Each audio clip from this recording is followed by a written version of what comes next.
Spring Arbor University Athletic Director and head men's basketball coach Ryan Cottingham. Good morning, Thank Ryan. you. Good morning, gentlemen. Good to be with you.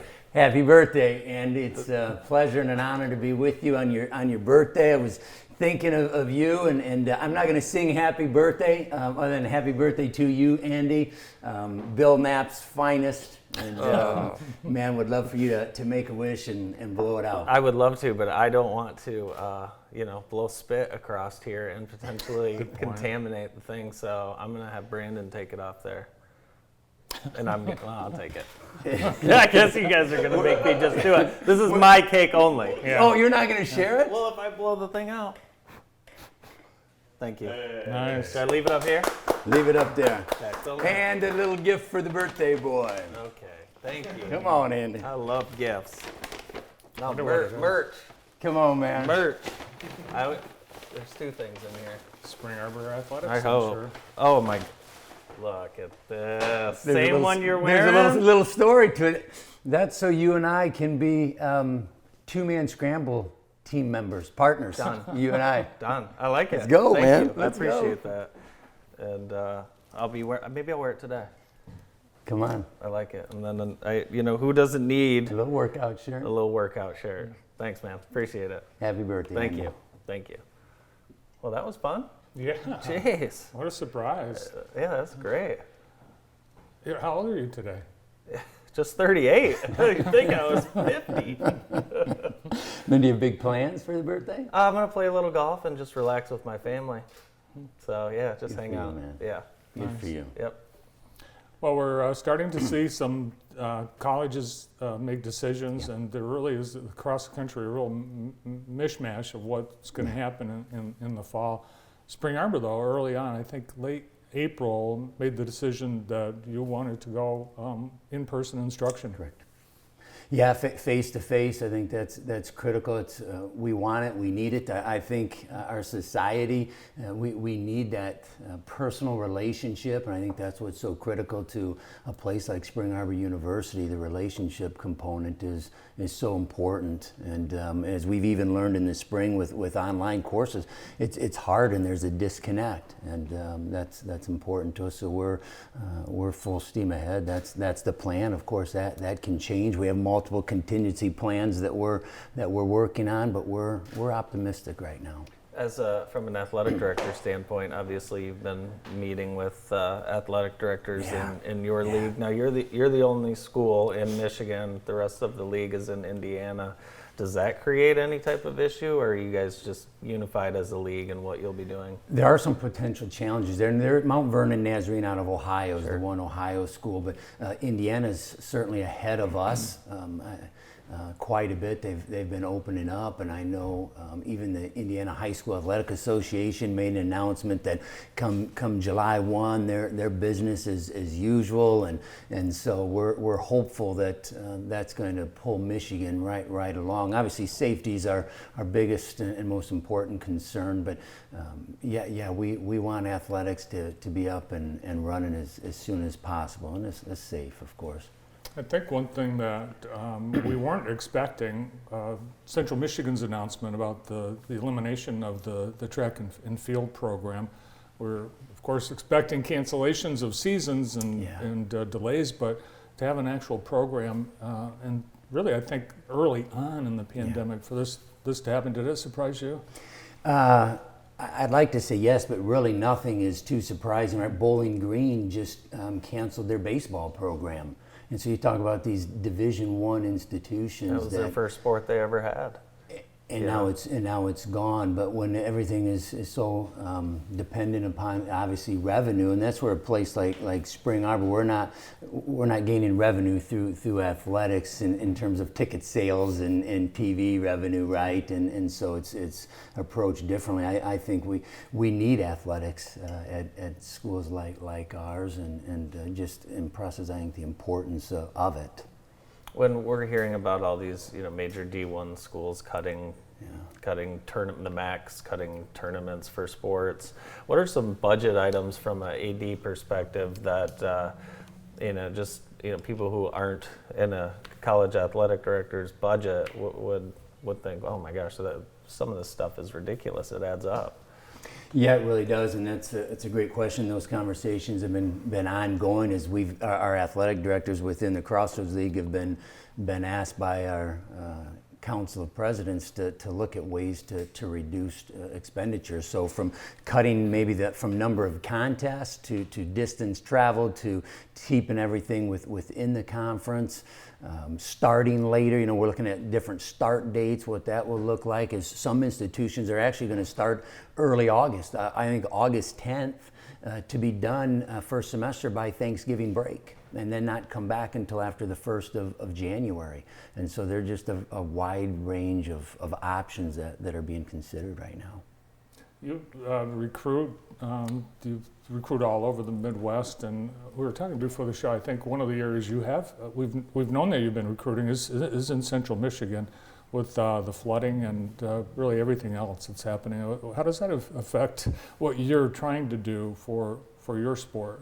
Yeah, well, we have a senior, Peyton DeWilt, who's from Midland, went to Midland High School. I spoke with him last night regarding the flooding and the displacement, and he's very fortunate. His home hasn't been impacted, but he knows a number of people. You're talking about thousands of people that have been displaced, and the challenges we're already facing with social distancing, and they're putting people in gyms and trying to find places that they can sleep and just get out of the element. And so it's it's difficult. At the same time, it just continues to show, though, I think, how incredible people are, and these frontline responders that have been. I don't think we can praise them enough. You talk about heroes, these people that are risking their lives on a daily basis, and our fire and rescue and police and our healthcare providers, the unity that it creates that is so critical, I think just screams in times like this, and you just tip your hat and applaud them. And how do you get in line and help? Yeah, I think it's one of the great stories about the pandemic is, all the teams of people that are keeping us safe and helping us and supplying us and treating us, and that's really part of the great story of this community in this pandemic. Yeah, and I think even what you guys do is so critical. The energy that you bring, and the normalcy of life continuing on, and to report. And I think I don't know if you get enough credit here. All that you've done through the years and just become a real fixture of the community and reason for hope and just caring and giving. So kudos to you, Bart and Andy and your staff, and of course your amazing wife, who I think is the key to the whole thing behind the scenes, as we know. So it's people like you that are so vital to moving forward and to healing. So thank you very much. Well, thank you. Yeah, we appreciate that. I was looking forward to getting my daughter out on campus for some camps, but it's going to have to wait a little bit for now. Yeah, so our June camps have been canceled, which I don't think there's a surprise to anyone with that, and we're still holding out hope for July camps, that those will continue, and even those that were in June, we're looking at rescheduling those possibly, and so that decision will be made within the next 2 to 3 weeks. We want to hold out as long as possible, because we certainly would love to get young kids on campus, and we thoroughly enjoy those. So we're holding out hope, Andy. It's difficult because some other states, Texas, their Little League will be back, and so how are we determining things here? How are we determining things on campus? No one wants to be the first one to hold an event, obviously, but what are the things you guys are looking at, and then how are you kind of taking your lead on things? Yeah, and actually when I leave here, I'm heading back to get on a Zoom meeting regarding it. There are a number of people involved from the local health care providers. I mean, the organizations, the people that are speaking into it. I mean, it's a pretty large number of people, because again, with the health, and then how do we properly from cleaning to preparing. I mean, it's going to be quite a challenge, right? I mean, reading about Ohio State, their athletic director came out about football. They're anticipating anywhere from 20 to 50,000 people is all that will be allowed in their stadium of 102,000. 50,000 one of the people. 5 largest stadiums in the country. So, you scale that, and yeah, it's crazy. It's going to be different. I think we're going to have athletics, right? It's just going to look different for the next year, but we adapt and adjust, and that's what we'll do, and we'll keep moving forward. Seems like when you look back at the 1918 Spanish flu, sports was one of the first things that came back, and that was football. And the seasons were similar, the first wave for that pandemic. But look at some of the photos from football stadiums from 1919 and 1918, and you'll see what we're practicing today. There's social distancing, everyone's wearing masks, and the two things that a lot of people have commented on about that pandemic is that was how the country came back through sports. Yeah. And what we're doing today is so similar to what we did back then as far as the prevention methods. Yeah, without a doubt. And thinking of those masks, I'll be one of the first to purchase a JTV mask. I think that could be a great fundraiser to go towards the cause of fighting this pandemic. So put me down for a half dozen, Andy. I'm good for it. Do you have Spring Arbor masks? That's the new thing. Yeah, does the bookstore have branded masks yet?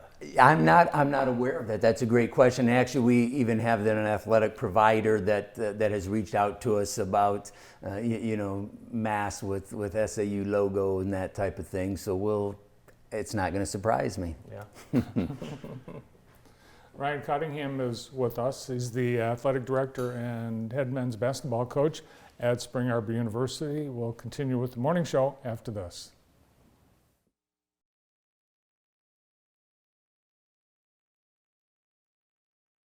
I've been a Kelly Express Mart customer for years, and there's a simple reason why.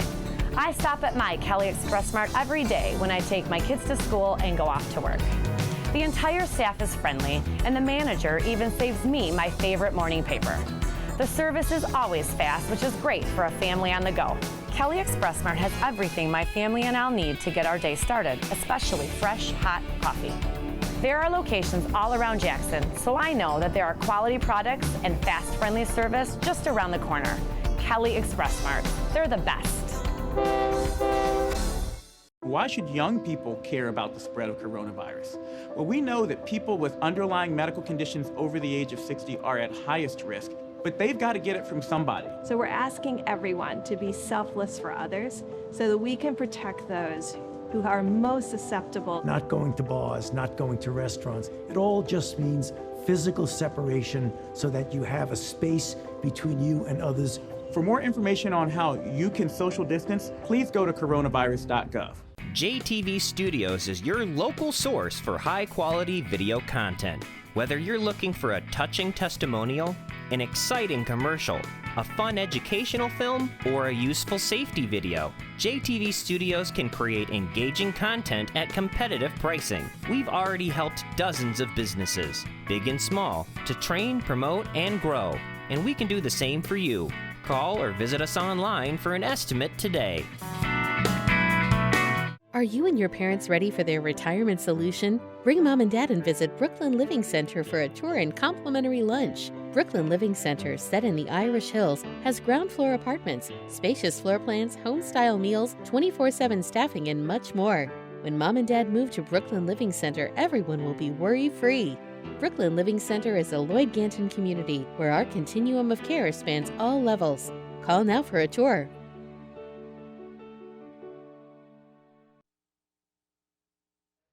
Welcome back to the morning show on JTV, and we have Ryan Cottingham, Spring Arbor University Athletic Director and men's basketball coach with us, and he's brought a lovely Bill Knapp's cake for my birthday with 4 candles. So I just want to thank you again for that. It's my pleasure and an honor to celebrate your 38th birthday, I think we determined. Just about 10 years younger than you still. We're hearing some things from some high schools as far as what they're thinking about, maybe 2 days on campus for half the school, 2 times a week, maybe Wednesday, deep cleanings. I mean, just craziness. How do how hard is it going to be for sports at a high school level? I know you've been around the high school level with your kids. How hard is that going to be if we're having different kids in school on different days and practicing? I mean, is that even possible?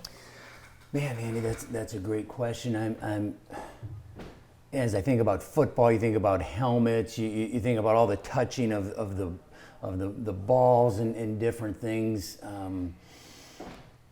Yeah, I don't think you can be too careful or cautious. So again, we'll just continue to lean on the experts to kind of to steer that for us in terms of what we're required to do, and can we follow through with it at the level that we're going to be asked to. That's going to be the challenge. And then what is the response if and when somebody then contracts the virus, right, from the quarantine, and do you shut down the sport? Or there's just, again, walking through this collectively is going to be a real challenge, but doable, don't you think? Very doable, very doable. Some sports more difficult than others, obviously.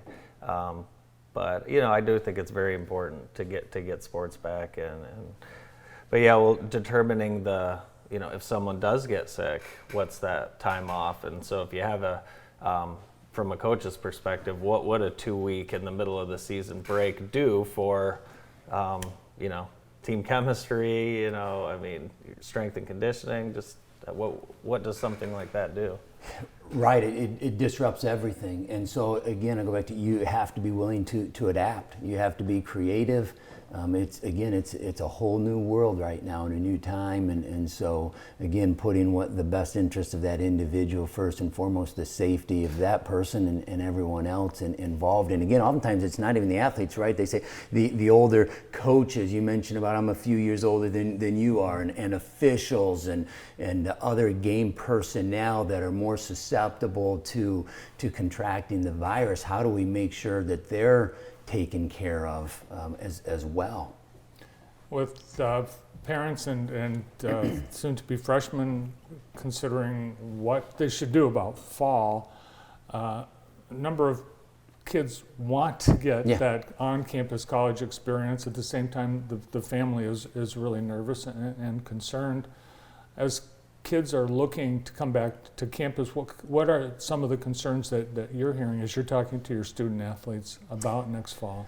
Yeah, so certainly the spatial awareness in terms of dormitories, you know, resident housing, what will that look like, as well as, you know, the dining facilities. And I think our dining facility did a phenomenal job this past spring. They started providing to-go meals to allow that distancing, and the students, the feedback we got was outstanding in terms of the quality of food and the safety that they found. That's what parents get. They want to be assured that all necessary steps are being taken for their safety, and I think we're doing an outstanding job of that, and it will just be ongoing. What we can't do is let our guard down, right? As levels go down and everything flatlines, we have to continue to stay the course. That whole first semester and even beyond, as we're talking about possibly, everybody's saying a spike sometime in the fall, late fall. So we just want to be prepared, and I believe everyone will be now, knowing, right, we were kind of caught off guard, and I think preparation is continuing to be in place, and that's the key to it.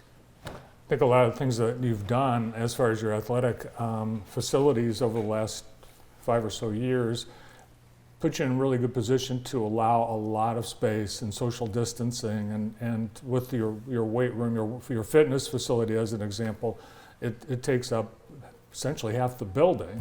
And really that's you certainly didn't have that in mind when it was designed, but it looks like the perfect design for post-pandemic.